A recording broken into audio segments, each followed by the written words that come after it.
I'm sorry. You know what I like? Ribs for lunch. Right there. You see what I'm saying? Yeah. Right there. So I'm coming around there. Like that. But then when you do, how do you do this? Well, that's good, because here I keep you're very strong, and that bothers me.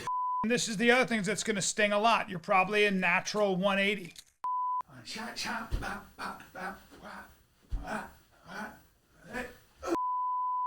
Okay, ladies and gentlemen, we're back again, and we got a beautiful show planned for you here. We got Uncle Bryan Callen in town, one of my favorite guests to talk to, and just a wealth of knowledge, a black belt in multiple martial arts. Mainly Kung Fu. Yes, and a black belt in life. And also we got the legend Joe Diesel Riggs joining us, as always, everybody's favorite. Okay, boys and girls, this episode is brought to you by PrizePicks. So simple, go to the App Store, download the PrizePicks app. It's real fun. You can pick more or less on your favorite players in the NBA, NHL, UFC for a chance to win 100 times your money. For new users, place a $5 lineup when you sign up using code Timbo and get $50 instantly, no strings attached. It makes watching sports real fun. You can pick more or less on fight time. You can pick more or less on takedowns, more or less on significant strikes. If you're big into NFL, you pick more or less on certain players. It's a real good time. It really is, in my opinion, the best app out there. PrizePicks, make some picks. Use code Timbo when you sign up. You won't regret it. This episode is brought to you by Spade. Okay? Spade is zero sugar, zero calories, all natural, 6 flavors: cola, yuzu lime, guava, blueberry acai, kiwi strawberry, Dr. Spade. Only 6 ingredients, including water, sweetened with the most premium form of pure stevia on the market. No bitter aftertaste. Caffeine-free, dye-free, added electrolytes for a hydration benefit. Just as healthy as a sparkling water and just as flavorful as a traditional soda. So let's get that posture up. Ladies and gentlemen, no more sagging. 2025, no more sagging that posture. Crack yourself a refreshment. Let's get serious here.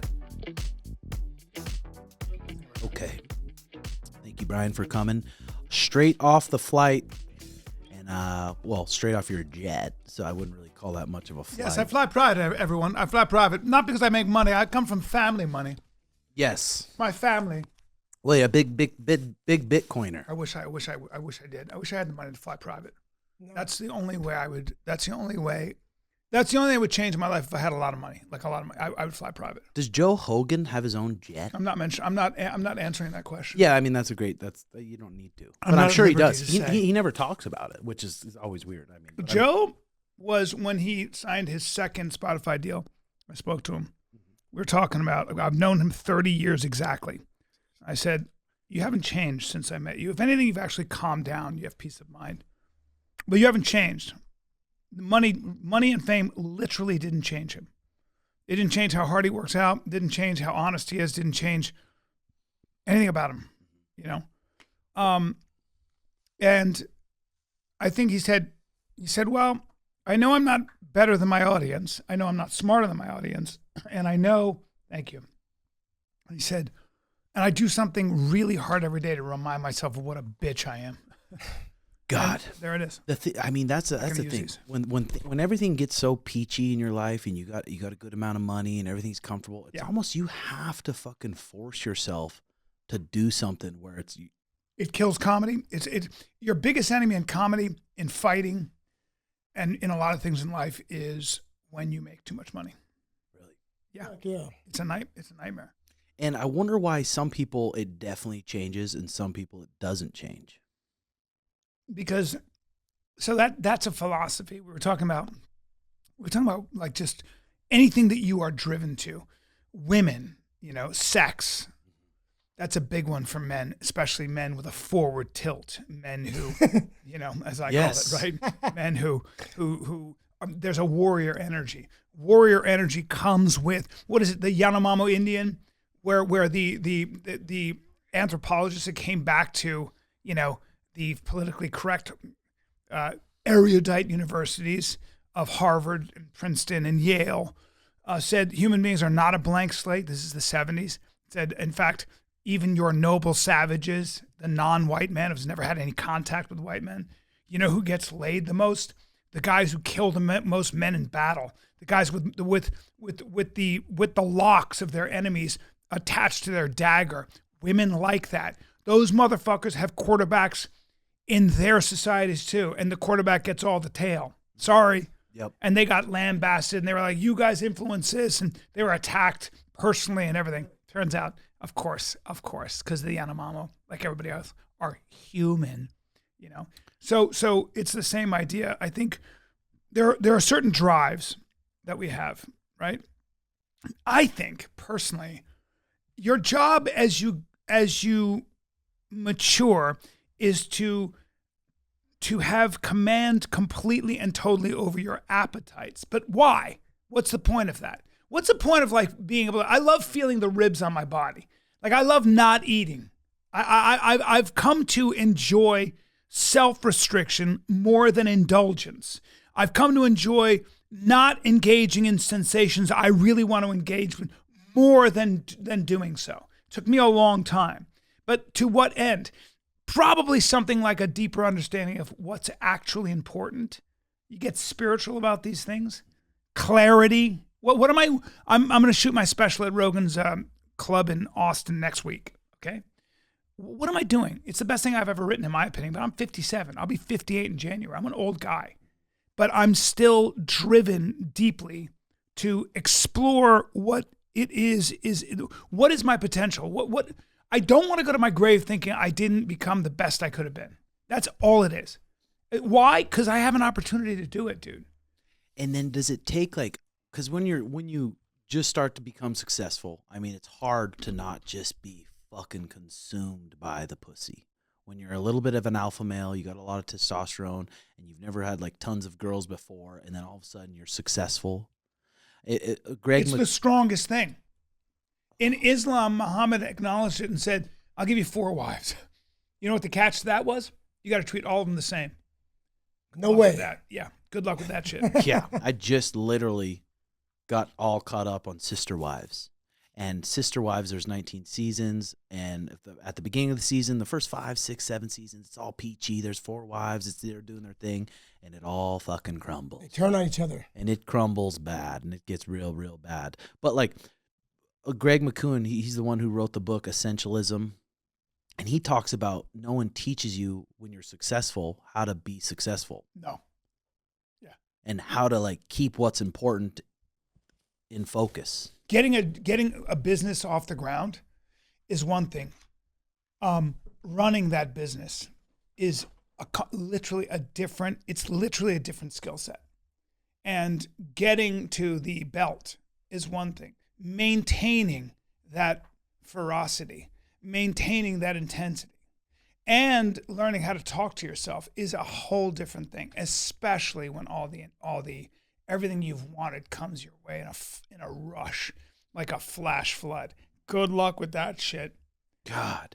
Well, it's lucky in these days and ages where we have podcasts and we have guys that are living like these lives where there's just so many women, there's so much money, there's like a Dan Bilzerian, and then you hear him say like, I have zero fulfillment. I could fuck 10, 15 different women in a day. I could fly a private jet and go sit on a beach, and I have zero fulfillment. Yeah, because why? Because you're fulfilling a sensation. To be the best you can be requires discomfort. There's no other way. The only thing that matters, guys, is that you become the best version of yourself. Get really good at something and sustain that. Now, the problem with physical activity, being an athlete, is that will have its shelf life. Physically, we just can't do it.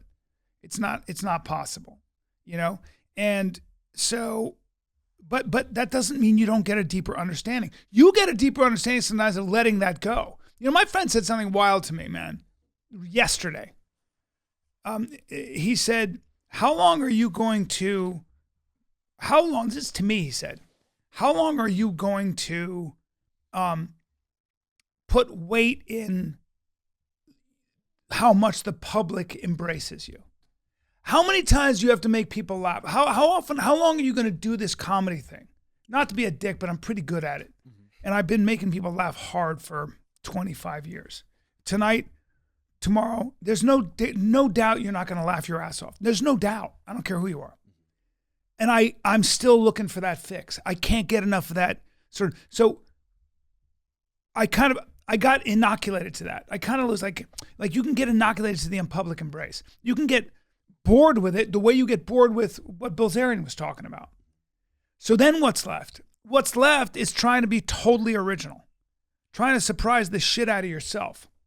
You and your boy Sean O'Malley have a problem to solve, a creative problem to solve. It's called Umar Nurmagomedov, whatever, and Merab. I don't know how to say his last name. Okay, good. Okay, it's a problem. Everybody wants that belt. Everybody wants to be at the top of a game. But it ain't fun when you've got to solve problems. And sometimes the amazing thing about problem solving is that you don't know how to solve the problem. Sometimes you're in a fucking boat in the middle of the ocean and you gotta be really creative and you gotta think outside the box.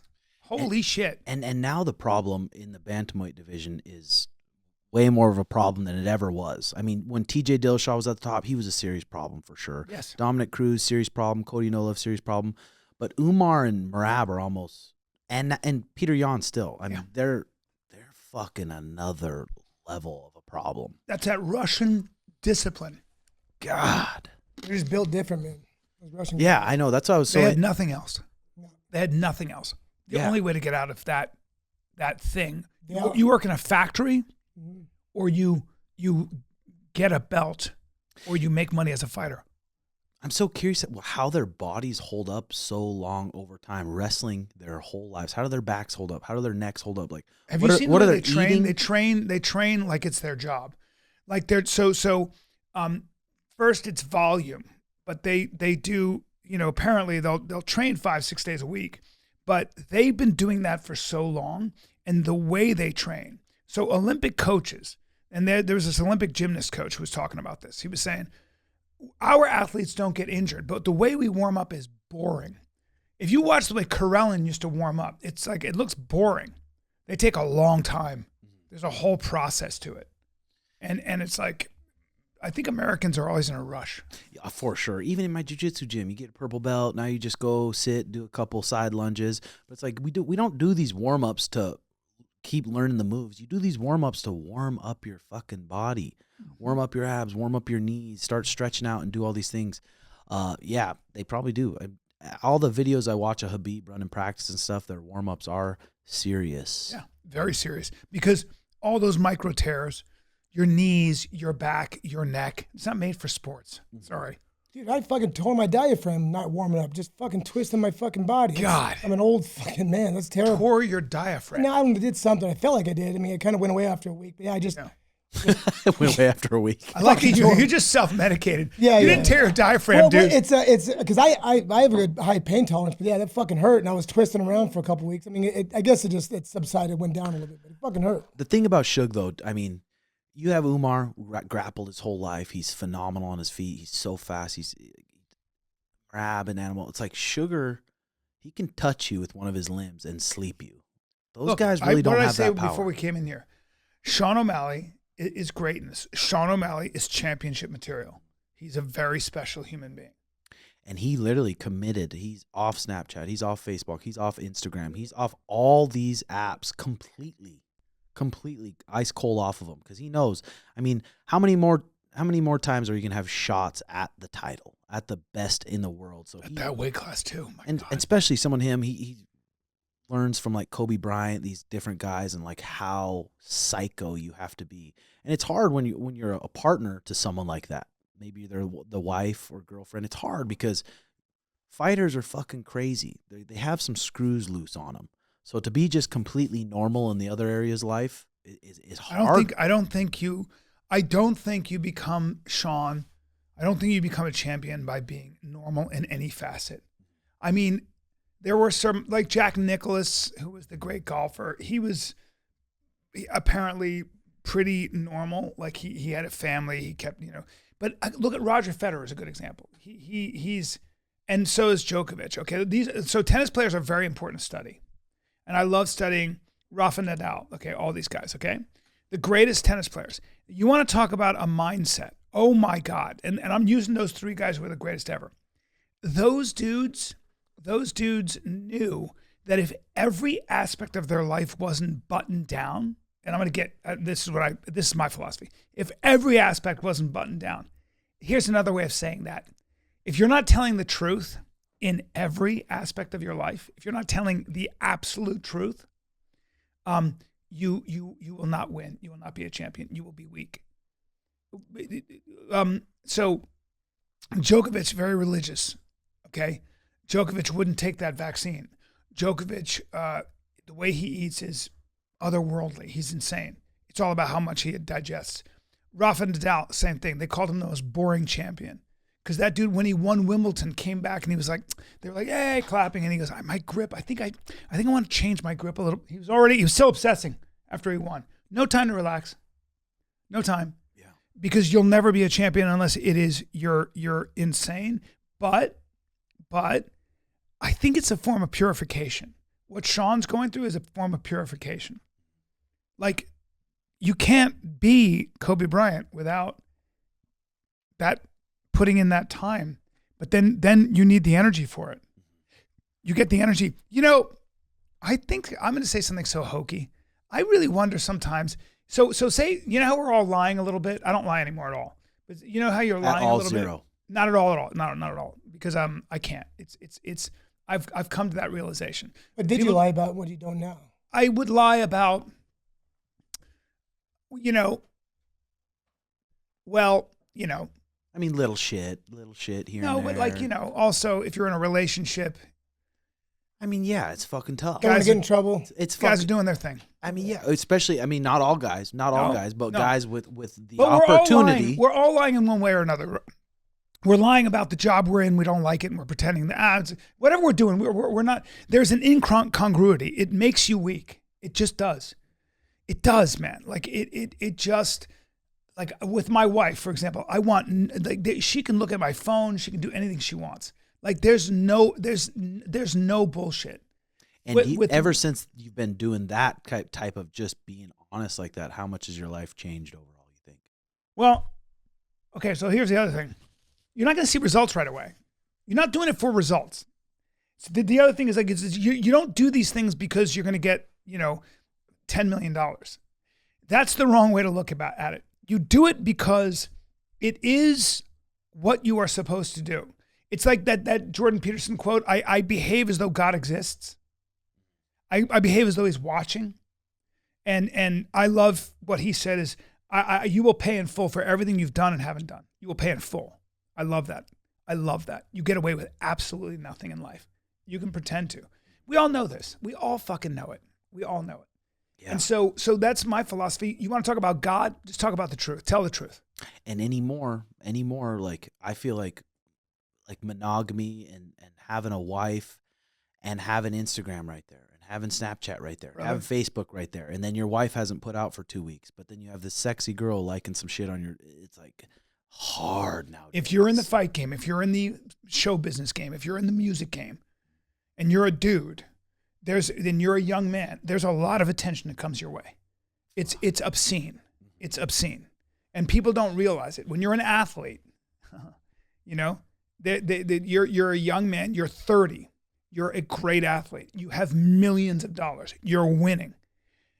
Have you ever seen what happens to those guys, the big athletes? It's the craziest shit you've ever seen. I went to Vegas. I was with Derek Jeter, and he didn't do anything. But I just watched the attention he got. It was, I was like, oh, we are smart apes. We're just nothing more than monkeys. Yeah, and who's supposed to teach you how to deal with that? Well, religion. Yeah. I mean, if you went to church, if you grew up going to church, if you grew up being a religious person, you're taught that from a very early age, man. Mm-hmm. Now people fuck up all the time, but I'm just saying, like, I don't think the fact that every single religion in the world preaches some form of abstinence or monogamy, I don't think that's a mistake. What is it? A tradition. Is an experiment that worked. Okay. So, man, I'm talking like an old dude. I like it. But it's true. It's just true. So you want to talk about being religious? Just tell the truth. You want to get closer to God. You want to get closer to who you are. Tell the truth and walk the truth. It's hard. It's fucking hard. It's not easy. Sometimes you pay a price for it. Sometimes you have to quit everything. You realize if you don't, it's gonna come to you. And then that expression, if your house is made of bad wood, God's fire will feel like hell. Oh. Woo! Sheesh. Yeah, man. Sorry to get all religious on you. I like it. Were you successful with women before you became famous? I'm a very good-looking guy. You can't tell because I haven't done anything with my hair. Yeah, I was. Yeah, because I loved women. And they love humor. Yeah, and I was funny, and I love people. I was successful with people. Tim, were you? No, I mean, I've never been the most handsome fellow in the world. Not true. But when you can make a girl laugh, he is a good-looking ginger. When you can make a girl laugh, they start ovulating. That's true, man. They make women laugh. I used to be a fat fucker. I'd still get women because of that. Yeah, but you weren't fat. You were dieseled. I was like 300 pounds the heaviest I've been, but it's yeah. You were 300 pounds. Mm-hmm. What are you talking about? And dude, grab his wrists or his ankles and feel his power when he punches. Yeah, it feels like a 300-pound man. Yeah, well, you're a strong-jawed warrior, so women are drawn to that. Yeah, it's also really weird. It's a rare thing that you would step into a cage, they would lock the cage, and you would fight another man. Like that's caveman shit. That's rare. That kind of person is rare. There's something wrong with you, but it's also attractive. Yeah, you're right, Tim.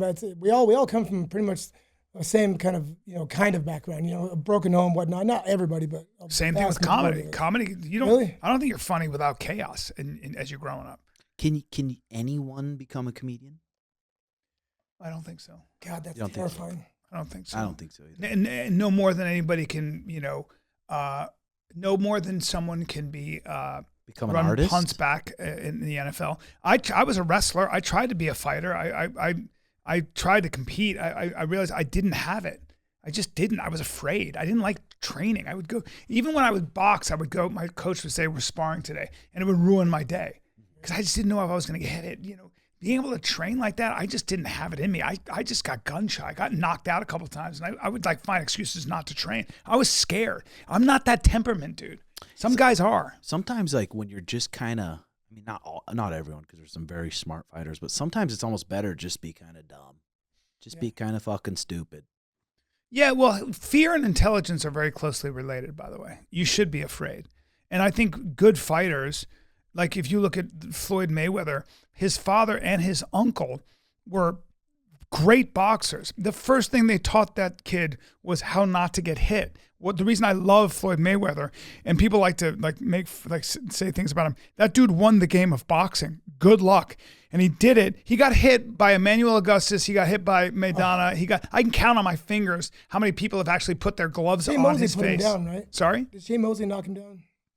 Shane hit him. I don't think Shane knocked him down. He came back and beat Shane. Yeah. So Floyd learned from his father and uncle first how not to get hit, because the head is not made for anything. It's not made to get hit. So you can have a block for a head, you're going to get knocked out eventually. Nobody can handle it. So I think intelligent fighters learn first how to stay injury-free and learn how to not get hit. The great boxers always did that. They don't, the Philly gym wars where they would you watch these clips of these guys hitting each other. Holy shit. They don't do that stuff anymore. I mean, they do, but. Yeah, it's changed a lot. It's changed a lot in MMA too. I mean, back even probably 7, 8 years ago when we were sparring, it's like some of the best fucking wars I left in that gym. Of course.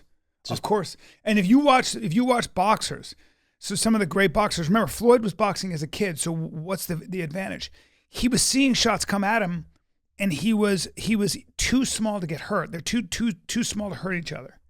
So their radar is being developed at a very early age.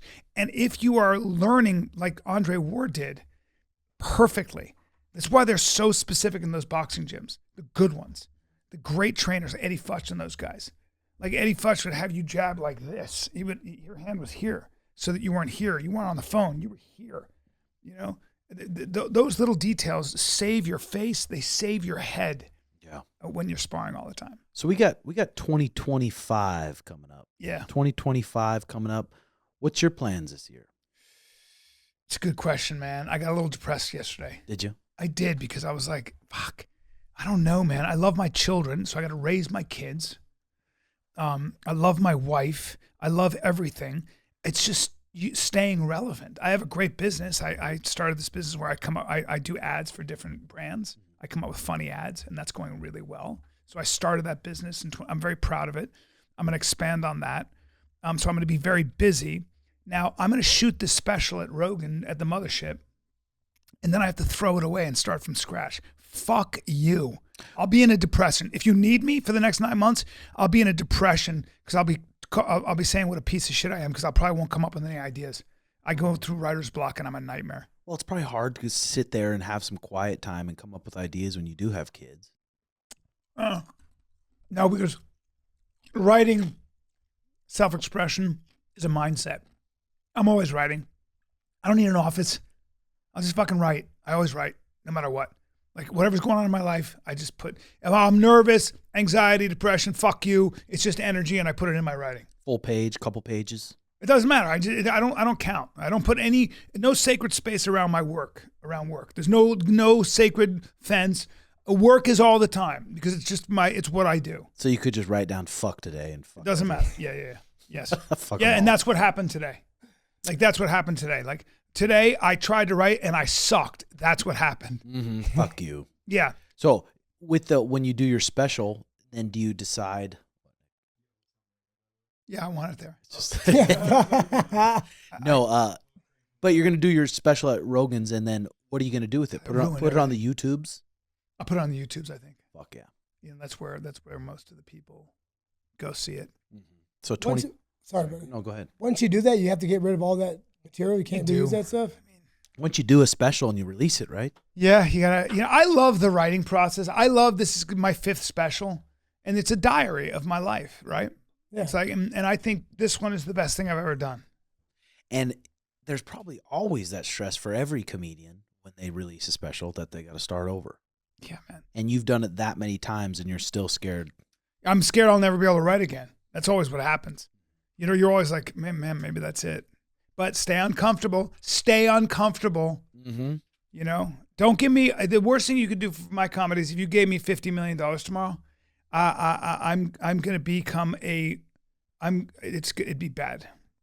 What would I do? I don't think it'd be bad. You know what makes you happy, and it's fucking uncomfortable. Comedy. I would be uncomfortable. I would come here and I would say, Sensei, I want to get my black belt in jiu-jitsu. You bet, Bryan, you're too old. I go, shut the fuck up, dude. Start training now. We're gonna do long warm-ups. Yep. I need an hour fucking warm-up because I'm calcifying. And then we train. And then we end it with freezing cold plunge. We end it, we crush our inflammation. Yes. Here's the problem, though. No matter how much you train as a fighter, there are always guys that can change your life. I'm watching guys who spend their whole life fighting and they're complete badass, and then I watch them roll with somebody like Chimaev, and they're getting put in an arm bar, so they're just getting, and I'm like, that would happen, like there's almost no difference there. You know, it's like, I don't care if you're 170, go roll with Brendan Schaub at 42. Please tell me how it goes. I would love to see how it goes. Yeah. There's something called physics. It doesn't matter who you are. You're going to do an ankle lock, are you? Good luck. Yeah. I enjoyed watching him fucking go off on Nate Diaz. That was pretty funny. I know they were if you push him, he's a nice guy, but he gets well, loose. don't forget he's a heavyweight. Please don't forget he's 270 trim. And he's an athlete. He's an athlete. He'll do 30 pull-ups right now. Really? He'll pull 600 pounds off the ground right now. So you go ahead. Piece of a guy. Yeah. Who does Chimaev have next, Nick? Not announced yet, but they're playing with the idea of Pereira, aren't they?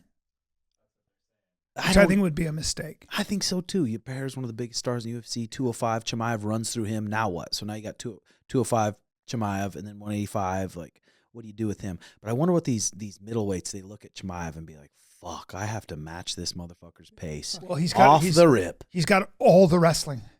God. He's got all the wrestling. So enjoy that. Another Chechen / Dagestani / Russian nightmare. Yeah, he's from Chechnya, right? I do feel like DDP's wanting that challenge though. DDP's like, all right, let's see if you can fucking take me out in the first round. Because if I'm here in the third round and you come out with that pace, I'm on you, Bubba. I have my thoughts on DDP. Let's hear it. I think DDP is a champion. I'm taking nothing away. I just think that Adesanya was winning that fight hands down, and something happened in his head. He lost that fight. I don't think DDP won that fight. DDP, I think, again, all due respect to DDP. Did DDP make that go through his head? Huh? Did DDP make that go through Israel's head? I don't think so.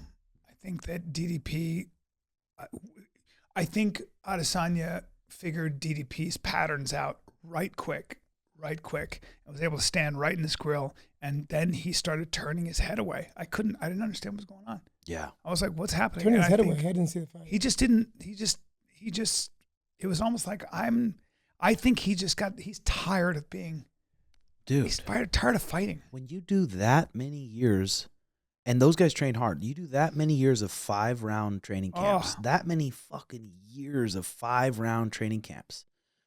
Like it takes and he years was off your life. Maybe I'm going to quit. No, I'm not going to. Like, but Adesanya's greatness, another one.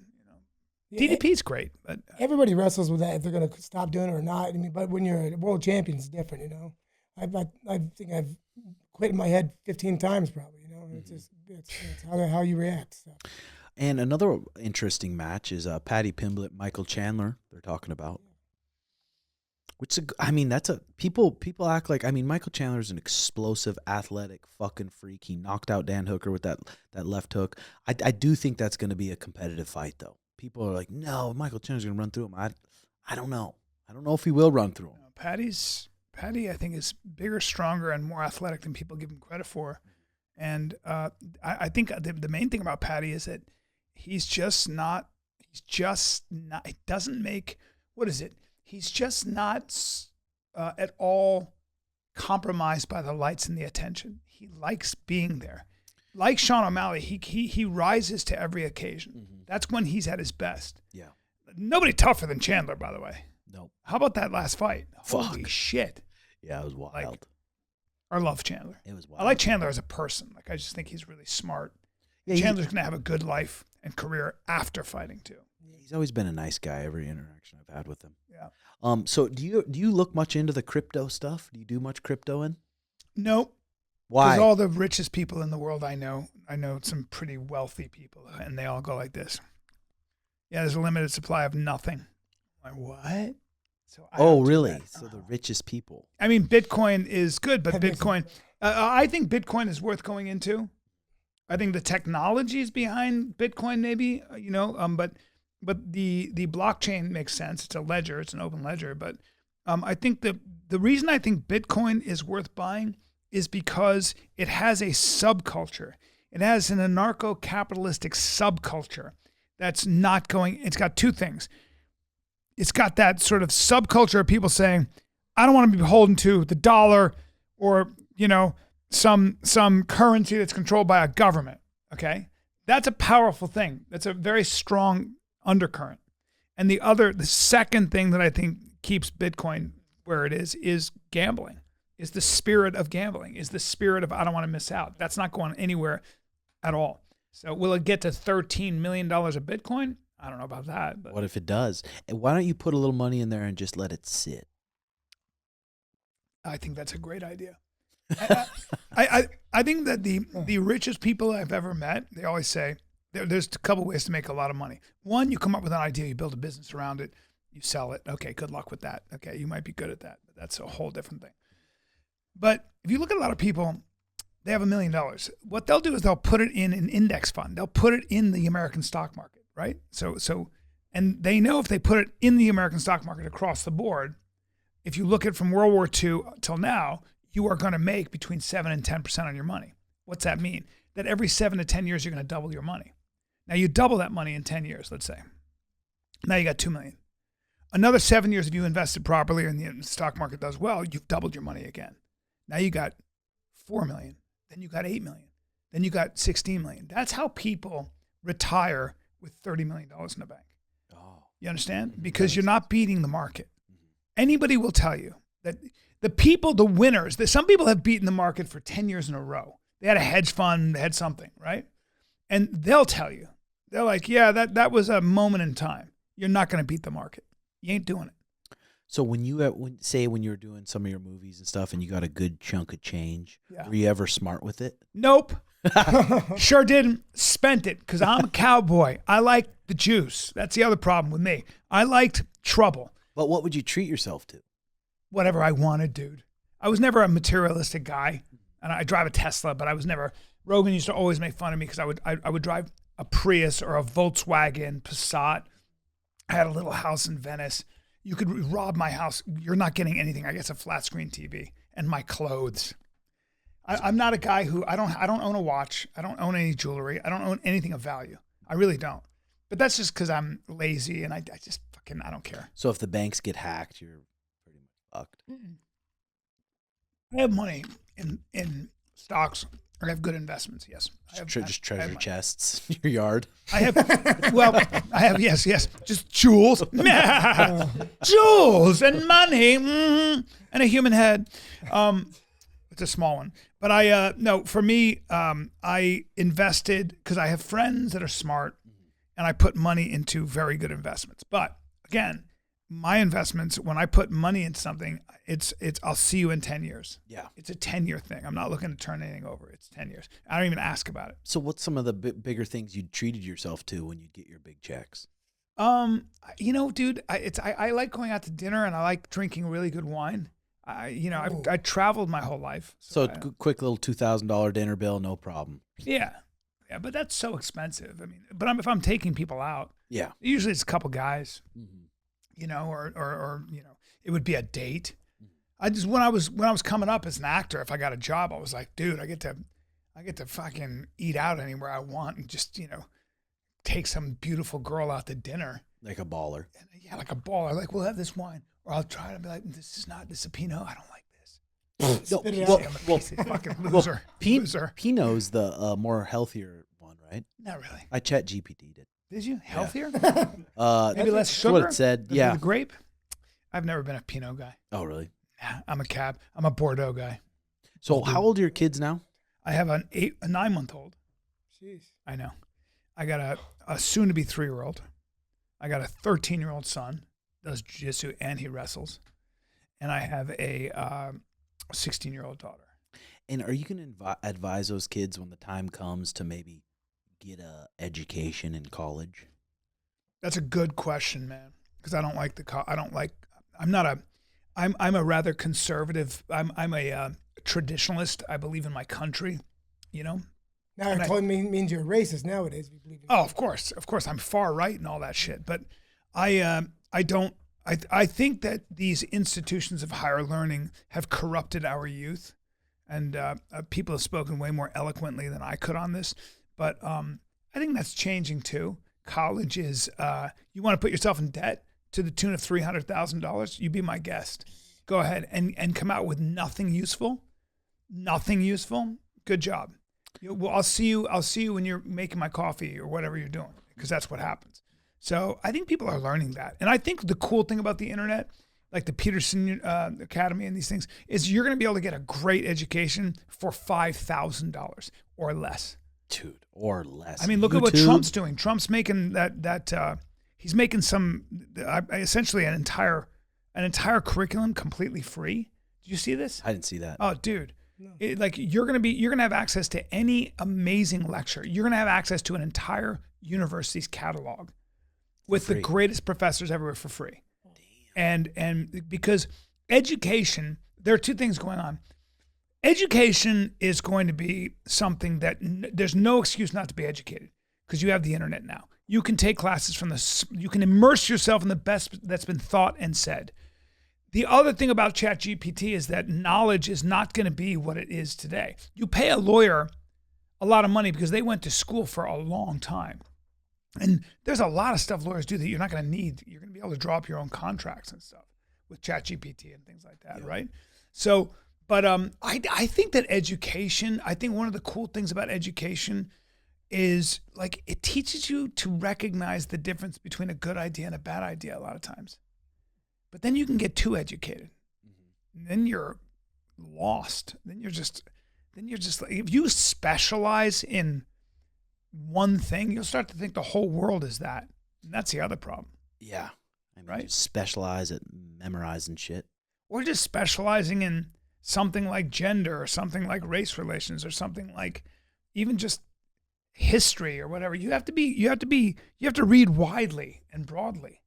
And you have to live life, man. One of the great things about training is that you come into contact with objective reality. Certain things you just know. If I came to both you guys and I was like, guys, I know you do this stuff. If you touch somebody's heart, if you hit them in a certain area, you guys would be like, oh, fuck, dude, he's exhausting. No, it's not going to work on me, bro. I'll punch you in the face. Like your Aikido here is not going to work. Don't try to twist my wrist like that. I'm going to fucking Juice you. It's not going to work on you. You'll pick me up and throw me on my fucking head. Yeah. Right. And I love that. I love that objective reality. And then when you're in a gym, you get to know a lot of different people, and they're all different. Right. One guy's from Russia. The other guy, this is different cultures. That's one thing about just jiu-jitsu, wrestling, boxing. It's like, it's the truth. It is the truth. And you can come in, you can say whatever you want, but we'll find out the truth pretty shortly. Bro, you will. I was a good athlete in high school. Were you? Cool. Did you wrestle in high? That's great. Come roll. Yeah. Let's see how that works out for you. So do you do a good job at staying off your phone, or do you scroll a lot? I scroll. It's my whole hour is called False Gods, and it's all about that. And so do you go to bed with your phone right next to your head? Sometimes. And you go to bed scrolling it, put it down, wake up. I mean, I try not to, but yeah, there'll be times when I do. And are you mostly on X or Instagram? Pornhub? Never on X. I never watch porn. No, good for you, bud. No, because I it just Let's doesn't pull up your do search anything to feed me. here. It doesn't do anything. My father about 15 years ago, or whatever it was, he's on my computer and he goes, "What is this? What is this porn? Like I had been literally. He just looked at me. He goes, like I was a fucking pervert, because it was the first time. It was when porn came out that was free, and you could just be on the. 16 hours a day on that motherfucker. Not even that much, but I would always check in. So you're 30. So you're 37 at that point. Yeah, like I gotta check in. Right? And my dad just looked at me like, Jesus fucking Christ, what a fucking pervert, you know? Yeah. But I don't watch porn anymore because it just doesn't do anything for me. It just doesn't. You'd need more than that to ejaculate. I just stopped believing that the girls were into it. Like if it looks like a job and it looks like damage to me. Yeah. It actually looks like damage. That's the other thing about the truth. Like, so on Instagram, the hottest girls on the planet are shaking and moving. They're coming out of the water in their bikinis. I go right through that shit. You double tap. I don't. Double tap, you peer. My wife saw my search history. It was crocodiles eating shit, lions jumping, knockouts, and then just girls with impossible tits. And she's like, what is this? I go, I don't know. Nothing. I don't know. I fell down. I pretended I was hurt. I was like, I can't. My back. Nothing. I'm nothing. I don't know. Somebody got my phone. I am fucking, Somebody so got embarrassed. my phone. And I was in my late 50s. Oh. So, because what happens is you see this, you're like, well, I got to make sure, let me see her page. Yeah. I must want to see her page. Just to make sure everything's all right. Right? I almost gave him my chat GPT logs. His history of ChatGPT. Oh, God. He would not give it to me. Irreparable damage would have been Oh, dude, it's embarrassing. Well, you can talk to the ChatGPT and it'll talk back to you in like a good voice. And oh, I didn't know that. It's been getting real wild at night. Really? It's real. Wait. What do you do? I've never Like done anything, man. This motherfucker would just swoon, just ask it anything. You could just, I get into, I always ask its opinion. Then it reminds me it's a robot, doesn't have opinions. But yeah, it'll help you with anything. He downloaded my phone. It's your fault, Tim. You could turn my Bluetooth up real quick, Nick. Let's see what it says here. Watch. Hey, can you tell me about the comedian Bryan Callen and what your thoughts are on him? Might throw in your head. They can be harsh. It seems like you might mean Bryan Callen, the comedian and actor. He's known for his stand-up comedy, podcasting, and acting roles. Bryan often blends observational humor, personal stories, and sharp social commentary in his routine. He's also a frequent collaborator in the comedy world, co-hosting podcasts like The Fighter and the Kid with former MMA fighter Brendan Schaub. As an actor, he's appeared in shows like Mad TV and movies like The got my Hangover. home bio. His style No, leans but toward if high you can ask it anything. Anything. Like say like anything about your wife and how you should react to this, how you should do this, and it's fucking. You can go into some Bizarre. shit. Give you with some that solid thing. advice too. He will give you Yeah. good advice. Yeah. But That guy was a black guy too. Jamal. Is that Jamal? Yeah. Elon says ChatGPT is super like a leftist type thing, and Elon's thing is Grok on Twitter, and it's similar to that. But his is pretty funny because he adds humor to it, and Really? it's like it's a little more loose lipped. Okay, I didn't know that. You ever get on X? Not enough. I can't. There's too much. I'm already trying to wean myself off. Is that a peregrine falcon on your throat? What is that? On my throat. That's a red hawk. It's a red hawk. God damn. It's a red hawk. Dude, one thing I was I've- ChatGPT. I've hunted squirrel with red hawk in Tennessee. Really? I said it. I What? said it. You, Yeah. you were with I went squirrel hunting with hawks. you were a falconer, Yes, but they didn't have falcons. They had red hawks. and they were trained. Those dudes will grab snakes. They eat squirrels while it's crazy. How Dude. big are they? They're probably 8 pounds.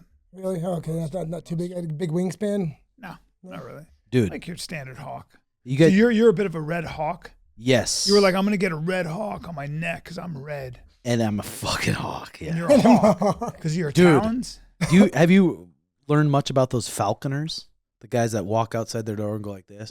Oh, And that I- thing will swoop in and just land on your wrist. I was I wanting to lived do it on in my back Saudi porch. Arabia. So Oh, you did? Yeah. I mean, we want to get into this shit or what? Yes. wait, what'd you say? I lived in Saudi Arabia. That's where it started. That's You where vacationed there falconing for a started. weekend. No, I lived there for 3 fucking years. Did you really? Yes, dude. And in Saudi, they have falconers. They catch birds that way. You want to talk about the golden eagles in the Tibetan highlands, huh? Or in the outside the Gobi Desert, where it gets so hot and cold. You guys don't know shit about extremes, okay? But those eagles that they send to soaring and will catch what? Foxes? What about wolves, Brian? Yeah, wolves. How about deer? Yeah, they catch deer. Holy. And they hold on to those deer, and then the Mongols come down on their horses, and now they got a deer for dinner. That's how they would hunt. Jeez. I was Yeah. looking into maybe becoming a falconer out where I live. But Well- it's a lot that goes into it. You know where Shavkat comes from? That's where they hunt with eagles. Are you serious? Yeah. So they don't use falcons. That's adorable. Your little lapdog falcon can go fuck itself. They use golden eagles, sir. Jesus. Okay? You got a little gold to you. And they'll go on the fucking forearm. Yeah, but please wear protection. Yo, I'll have my Yeah, falconer because you're wrist not. thing You got big forearms, but they'll dig those talons right into that soft red skin of yours, and it'll get a lot redder. Red Fuck. skin. You understand? Dude, well, Sorry, I'm getting intense, guys, because when I I talk don't about mind it. falcons and eagles, I get fucking serious. because your weekend in Saudi. I get revved Okay, up. so time commitment. Initial training takes weeks to months, depending on the falcon's age, temperament, and the trainer's experience. Falcons require consistent handling and flying sessions to retain their skills. I thought the falcon didn't need to live with you, and it just can live in a nearby tree, and you come out and squawk No, so with a this is- fucking this is half how- stock. This is how you get a falcon to imprint on you. You put a snare on the ground. Say it's up in a tree or usually on a power line. You put some meat there.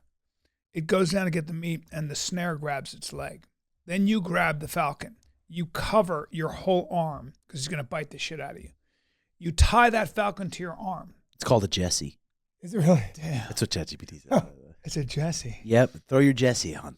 Damn. I don't. Put your Jessie on. Mhm. Now you got that falcon. And you sit and you watch TV, and everything you do, that falcon's on your arm. And you feed that falcon. You feed that falcon. And in about 2 weeks, maybe even less, 10 days, that falcon ain't leaving your arm. Because of food? You are its food, and you are its security, and you are its branch. Then Jesus. you tie bells to it, and then you can send it off. And when you go knocking on trees to get that squirrel to jump out of its nest, that bad boy's going after that squirrel, and it'll grab it. And now you got a squirrel for dinner. So your eagles you talk about, I bet they can't keep up with the speed of this peregrine falcon Well, the with peregrine over falcon- 240 miles per hour when it's Yeah, have you ever seen how peregrine falcons take out other birds? It's No. crazy. Oh, dude, if you're a bird out there, it was like I want to be as free as a bird. You don't know anything about birds, okay? You want to fly, you never know as a bird when silent death is going to take you out of the sky because it's hitting, it's coming, and it's coming way faster than you are. So you're a pigeon, and you're like, oh, look, I'm for Ding. That's like, and you get hit, and you're done. That's how hard they hit. Airports keep peregrine falcons as pets because peregrine falcons are very territorial birds. They keep all the birds out of the airfield. Did you know that? No. Thank you. I would love to know if that's true. Every airport you go to, you'll see peregrine falcons. Look that up on ChatGPT. Dude, I know about birds. You like birds? I mean, I had 2 macaws, but I'm not particular. I bought it You for still my do? girlfriend. Get a few parakeets and Yeah, I bought it for my girl, and then we broke up, and then. Yes. Is there falcons at airports? Yes, falcons and other birds of prey are sometimes used at airports as a part of the wildlife management programs to reduce the risk of bird strikes. These programs are designed to prevent collisions between aircrafts and birds, which can be dangerous and costly. Bird control. Falcons are natural predators, and their presence or activity scares away other birds that might be near the runway or flight path. Wow. That's something that the Department of Agriculture does. They have scientists that shoot fireworks off in the air as well to keep geese out of the airfield at certain times. They also shoot fireworks in the air to keep birds of prey and other like cormorants and cranes out of our fish farms, our oyster farms, our shrimp farms, and things like that. Yeah. That's crazy. Yeah, and that's where the government does a really good job. Jeez, dude. Because in my yard, I have this fucking hawk that just is huge, and he just swoops. I got a new little Maine Coon cat, and I'm scared it's gonna swoop that thing. But I feel like Maine Coon cats are big cats. Me and him kind of. Yeah, owls will take cats. I know there's a fucking huge owl too. And before Suge's fight with Marab, there's this beautiful owl, and then like 3 weeks before the fight, the owl was dead in the road right in front of his house, and he got a bad feeling about that. Ooh, oh shit, that Omen. Fuck. The fucking Omen. Sean did? You ever see how so when any bird flies through the air, you can hear it, right? Because it's flapping its wings. When an owl flies, can't hear shit. Really? No, not even a. When an owl flaps its wings, when it flies through the air, it's totally silent because they hunt at night and they kill a lot of birds in their nest. So birds are in their nest at night and they're like, let's take a rest. And El Awele, shows up, totally silent, and fucking you die. And you're sitting there, a couple lovebirds, and you're like, this is good. Why don't we have a couple eggs? And he just goes like that. He just goes, and you're like, what? Tom, what? In the night. Fuck. Sucks being a bird, bro. God. Okay? So if you're the golden eagle, you're the top dog. You are the overlord of the fucking skies, bro. Holy shit. Jesus. And you know who else is terrified of you? Fucking monkeys. Really? Yes. Where are those golden eagles at? Monkeys will fucking pretend they're an eagle. They'll make an eagle noise, and the other monkeys look up, and then they'll steal that monkey's food. I know a lot about wildlife, bro. Instagram? No, dude, I read. God damn it. Yes. Damn it, Tim. He does the same thing. I come from a time when books were actually something people got their information from. But yes. Yeah, so when it comes to Instagram and stuff, in 2025, are you going to start monitoring that a bit? Or Yeah. X, Okay. dude, the thing about X is if you follow smart people on there, you're getting some fucking good info.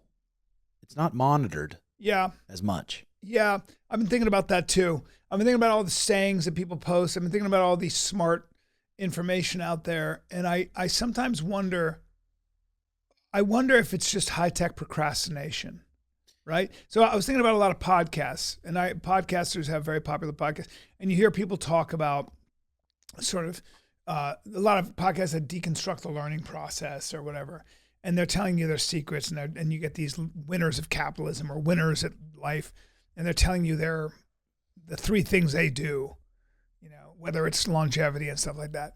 I think none of it is maybe none of it is useful.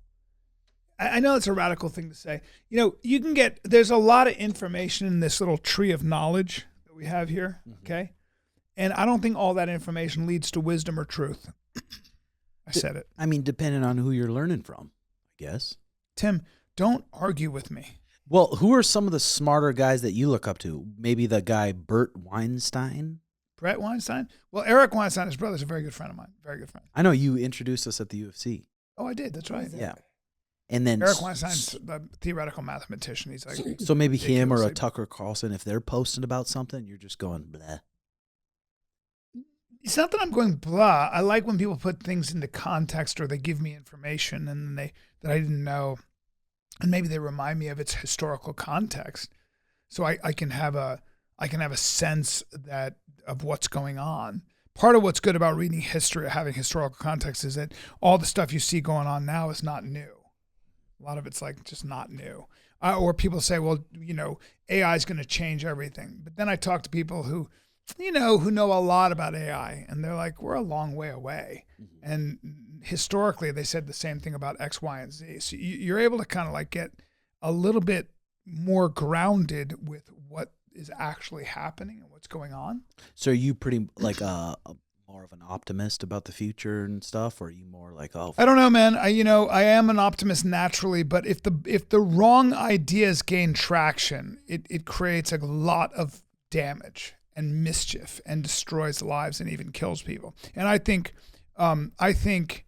under Barack Obama and under I think that under this woke, this strange left-wing postmodern movement that came out of the universities, I think way more harm was done than good. And I think it has left our youth in a very lost and dangerous place. I think that people suffer from despair. I don't think that this level of mental illness, this level of anxiety, this level of depression is natural. I don't think it's necessary. I think it's real, and I think it's a function of a lot of things that could have been avoided. And mainly maybe it's the replacement of psychology for religion. Maybe it's the fact that people think that everything that came before them, tradition, should be thrown out, and they're trying to reinvent their own reality and their own truth and their own gods. I think that maybe you can. That's where I come down. I'm like, I don't think that's been good at all for us. I think we are paying a price. I think our culture is in real trouble. I think Americans and American culture is lost. A lot of Americans are lost, ungrounded, no family, no community, no purpose, no meaning. The level of alcohol, drugs, antidepressants, the oversharing, this notion of this gender confusion is it's just replacing, it's essentially false gods. It's my argument for what I'm writing about. It is a false god. And if you lose the idea that there's something transcendent and much bigger than you, that you can't define, that you can't control, that is sort of looking down on you, you'll invent your own gods. And when you invent your own gods, you get what? Social media. And you get this notion of transgenderism. I'm reborn into a different body with a different name. That's taken directly from Christianity. Damn. All of it. So, this is people who are educated have been warning about this. Nietzsche warned about this. When he said God is dead, he didn't say it in a happy way. He said God's dead, and now you're going to turn Europe into a slaughterhouse because you're all going to invent your own gods. And when you invent your own fucking gods, what you're going to do is you're going to those gods are going to fight. You're going to have Clash of the Titans, and it turned Europe into a slaughterhouse. Jeez. Because truth, nobody was oriented around a single truth. You had the Enlightenment. You had the idea that I can figure out. Einstein said time is relative. Light bends. He was right, but it doesn't mean you revere that as the number one truth, because science is great, but science shouldn't take the place of something like morality, something like human beings matter. Because if you don't, then if engineers are running the world, like the way they did in the Soviet Union, they're like, resources have to be allocated to the smart, gifted kids. These dumb kids who took the test, we should probably get rid of them. Let's just kill them. And so that's what happens. So for your kids, what age are you going to, the 13-year-old probably already has social media. He'll be separated from his mother. He'll eat a bowl of gruel. He will sleep on a marble slab. And he will learn. He will learn. But the arts of war. But the young ones, Yeah. They say they're 6 years old, 7 I years worry old. about it. All I the don't- kids have their smartphones. I don't know how to prepare my children for a future I can't predict. That's true. My future was something that was bright that I could step into because I could predict it. I don't know how to predict what's coming. Do you? It's scary. For me, AI feels like a man-eating octopus that keeps growing. It just does. So does the blockchain. So do autonomous robots. So does the fact that we're reverse engineering the brain. Okay, cool. I get it, but you know, this godlike technology that seems to be growing exponentially, I don't know where my rusty biology fits in, dude. Yeah. Right? I don't know. None of us do. I mean, I guess thankful that someone like Elon, I guess, hopefully, is a good. He's been warning us about the same shit. Yeah, but thankfully Elon's- we have someone like that kind of on our side. a Yeah, little but bit. there's an arms race. If you didn't buy Twitter, man, things would be fucked. Yeah, but there's an arm race between the Chinese and between us. There's an arms race to see who can come up with sentient AI. Like what is it, general AI? The idea of like AI that sort of is already kind of doing its own thing in these labs. And I don't know, better be careful. Yeah. Better be careful. Again, so it's like, I guess thankfully, it seems like Elon wants to do good. It seems. Yeah. So thankfully we have a guy that smart that's kind of starting to help out a bit. I've been fooled before, though. Yes. I've been fooled before. Yes. Yeah, but the that Moloch, the Molochian syndrome, where everybody's competing. They're basically competing toward hell, not toward heaven. The idea is like everybody is trying to out AI everybody else, and as you keep doing that, so you don't have a choice if you're Google, you don't have a choice if you're Microsoft, you don't have a choice if you're OpenAI, you don't have a choice but to hire the brightest and the smartest people. A lot of them are Chinese nationals. If you're a Chinese national, you are a de facto operative of the CCP. It's not because you want to be, it's because you will do what the Chinese Communist Party tells you to do. You will do it. You will get data from them. But we use whoever we can because we can't afford not to. My company's not going to be able to compete with that company because they're going to come up with AI that's better than mine. Everybody's going to use them. I'm going to be out of business. Google is doing the same thing. Google's search is down 20% because everybody's using ChatGPT. No kidding. Yes, because I don't use Google anymore. I go to ChatGPT. It's better. It's an open language model that Google has. They have Gemini. It sucks. They have it 10 sucks sponsored, it got all fucking things. Yeah, first thing fuck up. Google. Yeah. But now look, we're all going fuck Google. Like, and they know every company. I don't care how big you are. Every company has it gets too big to compete. But so we are all competing. I worry about that. So does Elon. So do a lot of people. Jesus. Sorry. So maybe when you got a little free time and you and your wife are going to throw on a show on the television, what do you put on? Little Wheels of Fortune. I always fall asleep. I like watching movies. I like to watch movies. No series, really? I like series. I like series. What did I watch recently? There's some good series out there. Yeah, there's just fucking. What's a series that's on right now? There's just so many. I just finally fucking did that. Sister Wives was giving me That's a such a series? headache. You're the last guy I had to would ever get think would watch Sister Wives. Is it good? Don't knock it, man. Dude. It's fucking great. Really? I mean, it's you get to watch to where the communication went wrong, where everything went wrong, and just watch it unfold before your eyes. You see how you're trying to do this for your own marriage. No, just for entertainment. I always like watching the reality TV just to watch. Is these Sister people Wives communicate. reality? Yeah. What is it about? It's like a polygamous marriage that he was married to 3 heifers and No, four four. wives. He's Mormon? yeah, he's the most narcissistic person I've ever seen. You know? At the beginning, he was a very nice guy, and I kind of Yeah, had but his all back. those cults are older dudes who want to bang like 16 and 17-year-olds, so they start their own He has religion. a bevy of a bunch of hogs. And he'd get he'd fired up, get a fucking half stock when he'd roll into somewhere, and people are like, "Well, you got 4 wives." And he's like, yeah, fuck yeah. He Yeah, loved they that. don't look good. That's why I like those reality shows, though, just to watch how people communicate with each My other. buddy got Like, divorced and he showed up in my show with 2 of the hottest girls I've ever seen. And he was having sex with both of them. Mhm. And I was like, you pimp motherfucker. You guys, he goes, yeah, they're my girls. There's another very famous actor that way. One time I was like. And I wonder if he's still when with I the went into woman. his trailer, I was like, what's going on? He goes, those are Well, my girls. that's one of those things. They call that a threesome. Yeah. That's what they do. Like that's Not if it's in a It's called a relationship, right? thruple. It's a thruple. yeah, a thruple there. Is that really what it's called? A threesome. That's what it would be when you have two women and you have sex with both. I'm very gullible. So you said a thruple. That's not a real word. It's a thruple. Yeah. Okay, I'd never. It's one of those things. But having multiple women trying to build a relationship in this day and age, fucking good luck.